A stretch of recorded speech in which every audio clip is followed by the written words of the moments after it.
In this lecture, we are going to study about the flow control, which is one of the functions of data link control.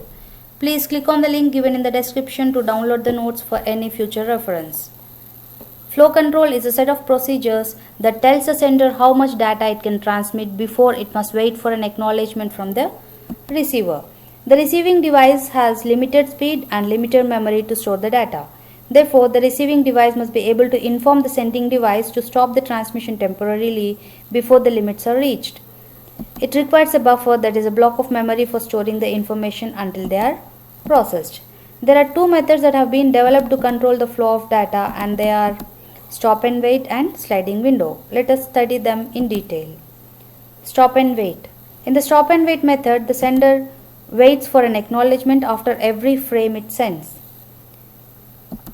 When acknowledgement is received, then only the next frame is sent. The process of alternately sending and waiting of a frame continues until the sender transmits the EOT, that is end of transmission frame. You have an advantage and as well as disadvantage of this stop and wait method. The advantage is that the stop and wait method is simple, as each frame is checked and acknowledged before the next frame is sent. Disadvantage is this technique is inefficient to use, as each frame must travel across all the way to the receiver and an acknowledgement travels all the way before the next frame is sent.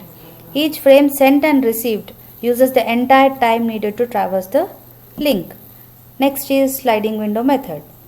The sliding window method is a method of flow control in which a sender can transmit the several frames before getting an acknowledgement.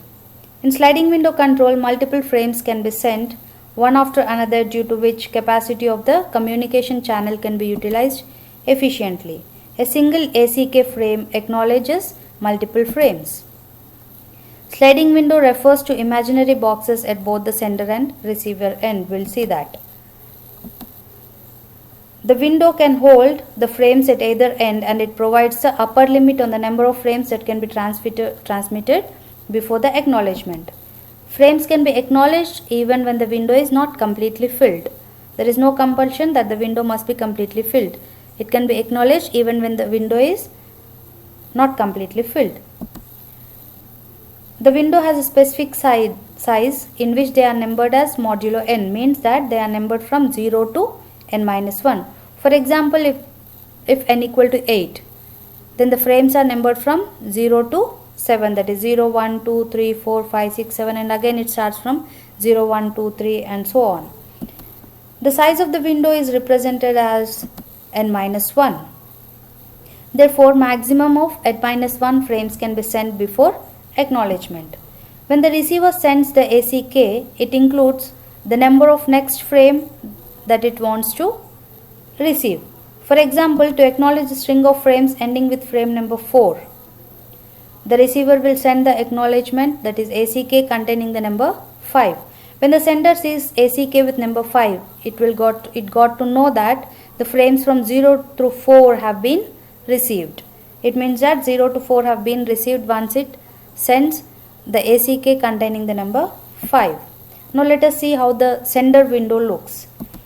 At the beginning of a transmission, the sender window contains n minus 1 frames, and when they are sent out, the left boundary moves inward, shrinking into the size of the window. Let us see here once. This window will be shrinking. Once the ACK has arrived, then the sender window expands to the number which will be equal to the number of frames acknowledged by ACK. For example, the size of the window is 7. Let us consider the size of the window is 7. And if frames 0 through 4, that is 0, 1, 2, 3, 4, 5 frames have been sent out and no acknowledgement has arrived, then the sender window contains only 2 frames, because 0 through 4 have been already sent. 0, 1, 2, 3, 4 have already been sent, and you are left with 5 and 6. Now if ACK has arrived with a number 4, which means that 0 through 3 frames have arrived undamaged, and the sender window is expanded to include the next 4 frames. There is no 4 now. You have only 5 and 6. 0 through 3 have been arrived undamaged. So now the sender window contains 6 frames, 5, 6, 7 and the next 0, 1, 2. This is how the center window looks. This wall moves to right when a frame is sent. Means if a frame of 0, 1, 2, 3 is sent, this wall will be moved here. And this wall moves to right when the acknowledgement is received. Means again, suppose 0, 1, 2, 3 it has been received. Now 4, 5, 6 and another bits are added. That is how the center window looks. Now let us see how the receiver window works and looks. At the beginning of transmission, the receiver window does not contain n frames, but it contains n-1 spaces for frames. When the new frame arrives, the size of the window shrinks automatically. The receiver window does not represent the number of frames received, but it represents the number of frames that can be received before an acknowledgement is sent. For example, the size of the window is W. Let us consider the size of the window is W. If 3 frames are received, then the number of spaces available in the window is W minus 3. The total size is W, and if 3 frames are already received, then the number of spaces available will be W minus 3. Suppose if W is 7, the number of spaces available will be 7 minus 3, that is 4. Now once the acknowledgement is sent, the receiver window expands by the number equal to the number of frames acknowledged. Suppose the size of the window is 7, means that the receiver window contains 7 spaces for 7 frames.